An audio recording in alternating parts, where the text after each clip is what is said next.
members of Congress from each side of the aisle, okay? Democrat, representative from Illinois, Raja Krishnamoorthi, and Republican from Texas, Pete Sessions. Good to see you both. And in advance, thank you for a Friday night, and thank you for coming on with a member of the other party. I can't wait until the day comes when that is not something worth noting. But thank you for doing it tonight. What you don't know, Chris, is that we're all, the three of us, or he and I, and you and I, are good friends.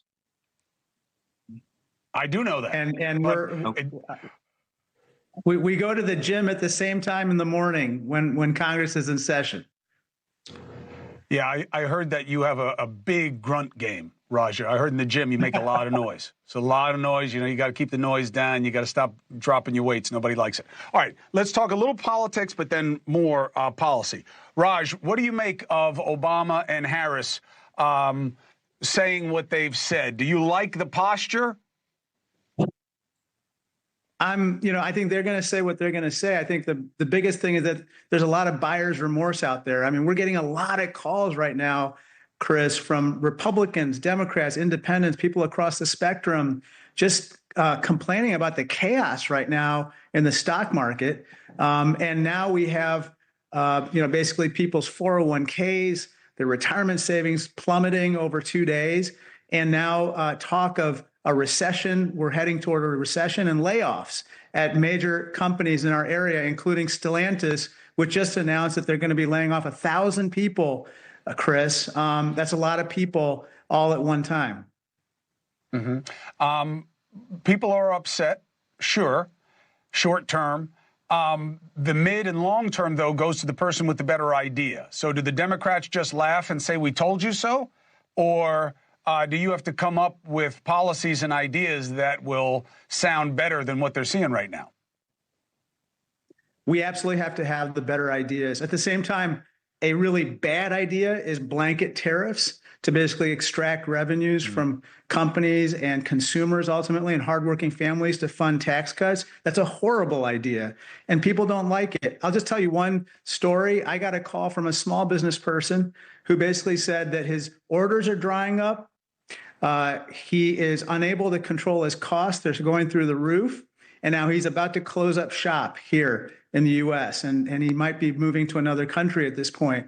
I mean, this is the kind of thing that small business people, and I'm a former small business person. I signed the front of the check and the back of the check. This is real world pain that's happening right now, Chris.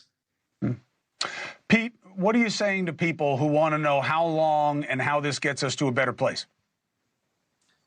I think it's important to know, Chris, that first of all, that we had a good idea that the president was going to do something, that his mathematics about the effect, not just the overall effect, but the effect of what he would do, he felt like it would be positive for the country.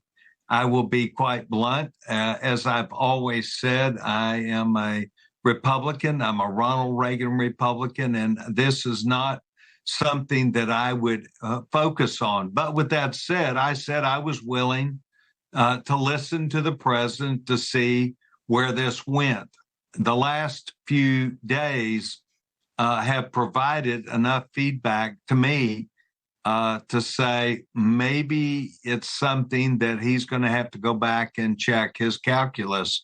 But I saw the Secretary of Commerce on today, Secretary Ludwig, and he said, President's going to end up sticking with this. So I think next, now that we've seen the answer, we need to ask the questions. Okay, tell us more about your expectation of performance. Tell us more about what you would expect to gain from this. Please tell us how long it would take. Just like any other policy debate or decision, we need to know more about it. I spent a great deal of time last week with the USTR. One of the guys that's there, Larry Calhoun, came to my office and we took feedback from 10 people across Texas, and they spoke very plainly, and Larry listened very intently. I still will be quite honest.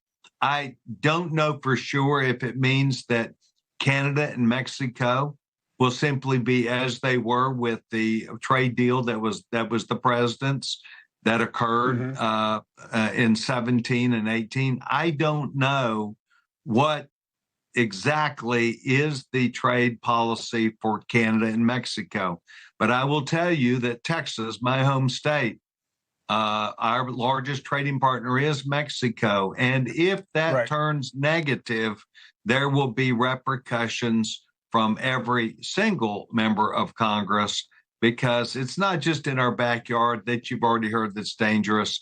It is a big nut of $140 billion. No question. And look, Trump has a tendency to swing for the fences. And he went bigger than we've ever seen with the tariffs, broader and deeper than we've ever seen before. Tariffs, like tax policy, has to be targeted, circumstantial, and surgical. And he is not any of those things right now. So I'm very respectful of your misgivings, Pete. It's very rare in this environment. Question for each of you, and Pete, I'll ask you first, and I'll end with you, Raj.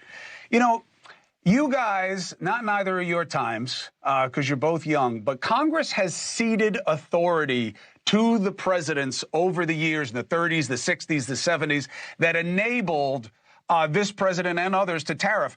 But it's supposed to be limited, specific, and in response to an emergent situation. You can argue very easily, Pete, Trump does not check those boxes with what he's doing right now. Is there any movement within the caucus to say, hey, we gave you authority, we didn't give you authority to do this? Well, certainly the Senate has indicated that they do follow that pattern, that they would want to make sure that within 60 days, there had to be a vote on these. But I think in some respects, and I'm not arguing for any president to have more nimbleness or authority, but the expectation is, and I think we'll still see it here, if the results are not what the president has said he expected or would be, then he would be expected to accordingly move that way. I think that we've not heard enough, and I have not, about, okay, now that I've done what I've done, here's the expected performance that would come from them. We have heard it's done to make the American worker better, to bring jobs here. Let's now check that math. And I'm willing to let the president give that assertion, because it's his math that's taken us here. Well, it's somebody's math.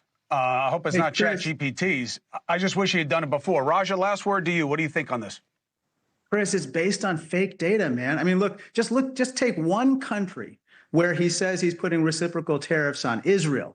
He said Israel is imposing 33% tariffs on American products. You look at Israel, they're imposing 0% duties on American products as of April 1st. And so that's just wrong. And you're absolutely right. We in Congress need to take our power back from the executive on this. There's a privilege resolution coming to the floor. I hope that Pete will please consider it, that basically ends this fake emergency so that we can get back to more reasonable trade policy.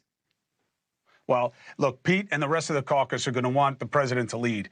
And I would argue that he should have made the case first.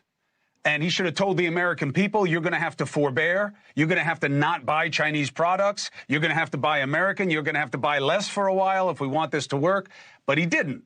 So now he's going to have to do it after the fact. We'll see how it goes. Raja, I appreciate you being on as always. And Pete, I appreciate the candor. I hope it doesn't get you primaried. But it's good to have you here, speaking truth to the audience. Appreciate you both. Thank you. Thank you.